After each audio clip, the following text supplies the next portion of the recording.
Silent. Good morning, good morning, good morning. How are you today? This is Ken at 10. If you haven't been here before, well, welcome to you. Where have you been? You should be here every day. Set that alarm clock. It's Ken at 10. We're estate agents based in Southwest 16, and we talk about property market, general news, all things really. How are you today? Gosh, all of a sudden the sun's come out. It's been a bit cloudy and overcast and a bit miserable today, very windy. But the sun, as we are broadcasting, has just come through beautifully. And I think it's going to be a lovely day after all. Bit short on numbers of staff today for one reason or another. Several things going on, but we're just about going to struggle through and be okay. Couple of things. We did a Homes Under the Hammer yesterday, and that was lovely. Completely different. They've changed the format now due to COVID. There's only one estate agent that is required rather than the two, and you work with just one producer. So you've got one poor chap or lady carrying about all the kit and everything, and a bit lonely, I thought, for him. I said, a bit lonely. He said, it's not too bad. And what they do now is the head producer of Homes Under the Hammer is actually watching via video link. So you've got kind of two cameras on you, and we got it all done in one take. And I thought, yes, that's what we want to do, because that's why they invite us back. Get it done in one, because we're used to the camera. And it gives us great coverage. When you've been on the BBC, it does give you a sense of, people look at you as more of an authority on property. And that's where we want to be, because we are. If you've got property related questions, we want to hear from you. We're just talking about the market and stamp duty. I have a sneaky feeling that the March 31st deadline will be moved. And I'll tell you why I say that. I think that there will be haves and have-nots on a large scale from this situation. And I don't think we'll be out of the woods come the end of March. I think it's going to take much, much longer. And for that reason, I suspect that Rishi, smart guy as he's been so far with the help out to eat out and stamp duty incentive, may well extend this incentive. I don't think they'll announce it early. And the reason for that is that they want to encourage the activity. So I suspect you won't hear about it until we're right on top of that deadline. Because for some time I've been saying that the problem with hard deadlines is when you put that sort of deadline on, it's inevitable really that there's going to be a drop off in prices directly afterwards. But more importantly for the housing market, that could involve a stagnation. Because interest rates are low, there will be people that will just stay put and not sell unless there's an incentive to do so. So I could actually see him saying, you know what, let's leave this incentive in place for another year. Maybe that's wishful thinking. I'd like to know your thoughts on it. Do comment and let me know. But my gut feeling is that this may be the case. And the other thing is, I think there's a misunderstanding about the tax take from stamp duty. Stamp duty is the easiest tax in the world to collect for the government. Basically, the solicitors collect it and are obliged to pass it on immediately. So literally, it's a case of they do nothing, money comes.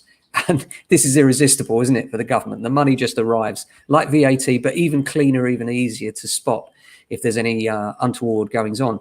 So from that point of view, it makes you think, well, would they get rid of it? But if you think many of the large transactions, well, we're still paying huge amounts of stamp duty above the 500,000.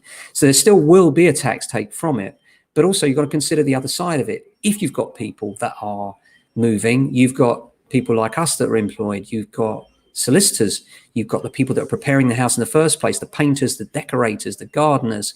And then post that, you've got all the things that happen after the sale, the removal company, the new extensions, the improvements, maybe even the parties, lots of things go on there as well. And it's always an exciting thing for people moving. And I do think it gives an air of optimism.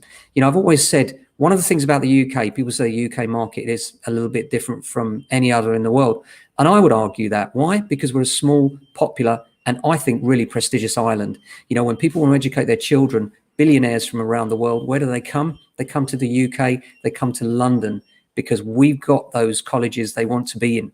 We've got Oxbridge. No other country in the world has that. They want the Queen's English, not American English. They want the Queen's English.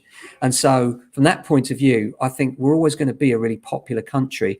And that old adage, that an Englishman's home is his castle, is very true. We take great pride in our housing, and the idea that we'll suddenly go over to a state that doesn't care about owning property is a fallacy. I think, every single day people call me up and say, what's going on with the market, Ken, what's happening? And I love it. Love talking about it. Love to hear other people's opinions.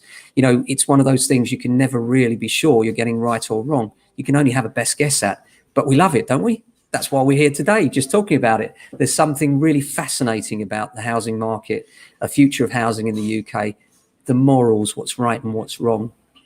So yeah, it's interesting times, but I expect that will be extended. Time will tell. In the meantime, I think what's going to happen is between January and March, it's going to go nuts. It's already going nuts. We're already finding people are competing. There are bids, overbids going on, and really busy times. Still can be price sensitive. The idea that you can just put any number you want on your house and it will sell is just not true.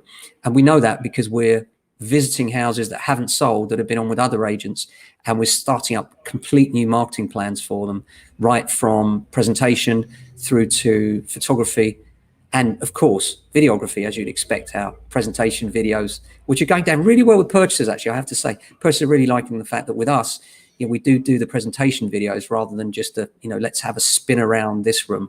So that's working really well for us. The other thing is that the weekend is absolutely chocker. Viewings, valuations, really, really busy. And a lot of people are saying to me, is it a good time? Is it a bad time? Will the market fall after March?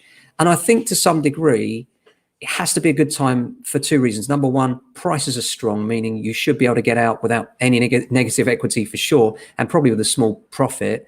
And aside from that, because of the confidence that's around at the moment, because of the stamp duty holiday, people are selling. And that means that not only can you sell yours, but you're more likely to be able to find something. Now, will the new one be more expensive? Yes. But will the one you're selling be more expensive also? Yes. My point being, a lot of this is paper money, isn't it? It's a paper exercise. We're shifting our asset from A to B.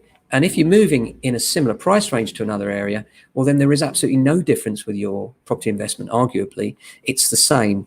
But my view is you should look at property prices, not for a quick win, but you should look and think, what am I doing this for? What is the purpose? What am I trying to achieve via this? And if it's a family home, then think about that. Think about, what would you be doing if you're not buying? You'd be renting. How much would that cost? Probably more than your mortgage. So that's why I think it's quite a good time for people to buy. Some people are hanging on, thinking that post March 31st, prices might drop. You can understand that. As I say, I think we'll see an extension to that. Time will tell. So I hope you're having a good day today. Apart from that, we're looking forward to a good one. We're based on the corner here. And one of the problems of being on the corner, it's a lovely corner site. We get lots of visibility and lots of walk by and walk in. But they're always digging up the roads. At the moment, we've got guys out there with pneumatic drills. It happens every day. You get the water board come along, then the gas board, then the electricity board. You'd think they'd liaise, wouldn't you? Never happens. There's always another one coming up. That's my rant for the day over. Well, I hope you have a fantastic day anyway. We're looking forward to a great one. And I'll see you tomorrow for another Ken at 10. Take care of yourselves.